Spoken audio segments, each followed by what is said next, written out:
ta ce ya imam shawara nake so a bani, mijina ne baya damuwa da ya sauke nauyin da ya rataya a kan shi na ɓangaren kwanciyar aure.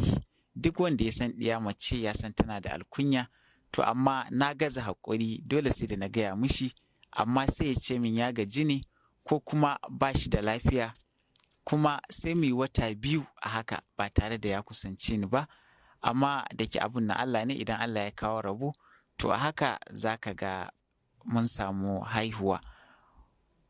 Sannan ya imam na kasance ma abociyar yin kwalliya da dukkan abin da ya dace na yi ma mijina, don ganin na ɗauki hankalinsa ya kusance ni, to amma abin ya ci tura. Ana cikin haka kuma kwatsam sai ya ce min shi aure ma yake so ya ƙara.